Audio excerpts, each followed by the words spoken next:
A very warm welcome back. It's nice to have people in the pews, and I don't have to preach to an empty congregation and have it live streamed. However, our Mass is still live streamed, so a very warm welcome to all those who are participating through to Mass that way, and we look forward to having you in our building when you feel comfortable and when our restrictions open up a little bit more past 15%. In my final year of high school, the English and Literature program required that we complete an independent study unit in ISU.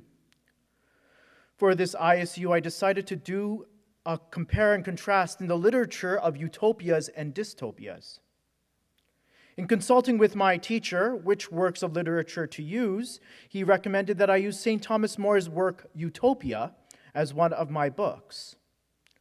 As a dystopia, we both agreed that George Orwell's work, 1984, would be the best fit. I started to pick up and read George Orwell's 1984, this last shutdown, and I stopped at part 2 because it was becoming all too real. The contrast of these two imagined, well-constructed worlds was quite easy. But I struggled deeply in finding similarities, and this was to be included in the assignment. Wrestling with this, I came to the realization both of these imagined worlds were not constructed by God, but by man, and both, in some way, were absent of God. My thesis for this ISU would pull my dismal grade in OAC English class up to something more respectable. More and Orwell in their works warn us of a world without God. Moving away from literature, history also warns us of a world without God. During their reign in the middle of the 20th century, the Nazi regime in Germany was trying to create this type of world. Pope Emeritus Benedict XVI recalls that as a young man, when he was forced to enlist into the Nazi youth program, that he was questioned by his superior about what he aspired to in life. Ratzinger answered that he wanted to be a Catholic priest. A staunch representative of the regime then shouted at him, "Then you will have to find something else to do. In the future, priests will no longer be needed." Remember, priests are the mediators between God and man. No priests, no mediation, no need for God. After this encounter with his superior, Benedict reminds his listeners that just a few months later, the Reich collapsed into rubble and ashes and left a trail of blood and tears behind that still plagues us today.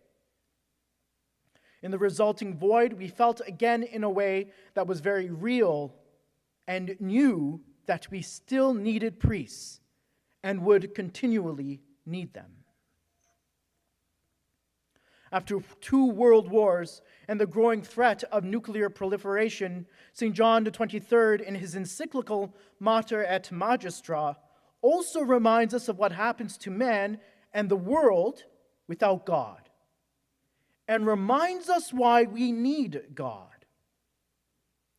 Separated from God, a man is but a monster, in himself and towards others. For the right ordering of human society presupposes the right ordering of man's conscience with God, who is himself the source of all justice, truth, and love.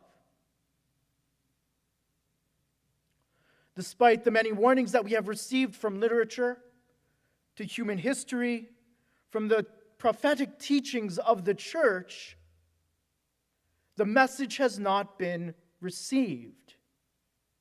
We as a society still continue to push God out and think that we as human beings can bring about this perfection in social, economic, political, and cultural life. Gosh, emerging out of a pandemic where places of worship were deemed not essential is case in point. And the more we continue to push God out, trying to build a world without God, to build back better, the more and more our world begins to look and feel of that which we have been warned about. A world where we are constantly being watched over and spied on. Google, Apple, social media.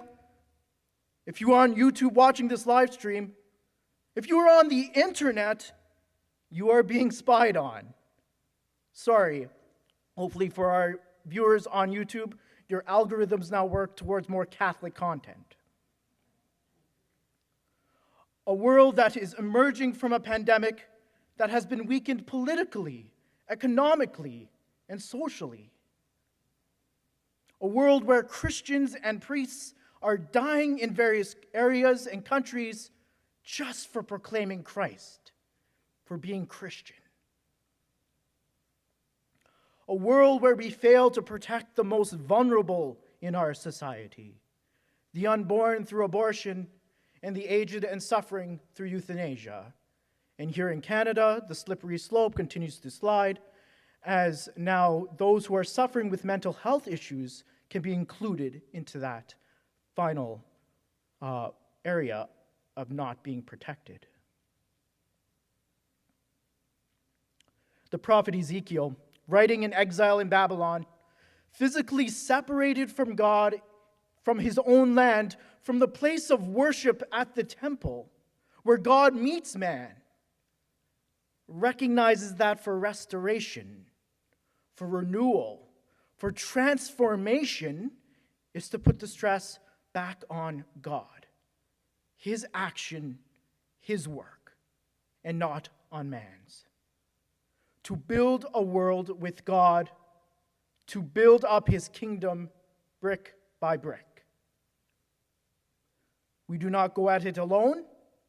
Rather, we cooperate with God and his multitude of graces. We open our hearts and our homes to God and let him do the work. To allow the seeds that have been planted through the sacraments grow in our hearts and move us into action, like St. Paul as he writes in his letter. For the establishment of a world with God, to build up his kingdom, we are required to be patient and confident. The most patient of people are the most effective gardeners. They know that with seeds, it takes time. There is gradual development, and it cannot be rushed according to our timeline. Our Lord, being the sower of the seed in our heart, realizes the same when he proclaims that the mustard seed, being very small, will in time, God's will, become this massive shrub for all to take refuge. Not according to our timeline, but according to his. And we can be confident in the Lord because he is someone that we can trust. He is faithful to his promises. He's faithful to his covenant with us, his relationship with us. And we see this time and time again in our society, where he raises up saints to help us, to show us the way to holiness in each particular generation. When we pray, "Thy kingdom come," in the Our Father, remember the warnings of this age of a world without God, and earnestly desire for his kingdom to come. A kingdom of justice, kingdom of mercy, of joy and of peace, a kingdom of love.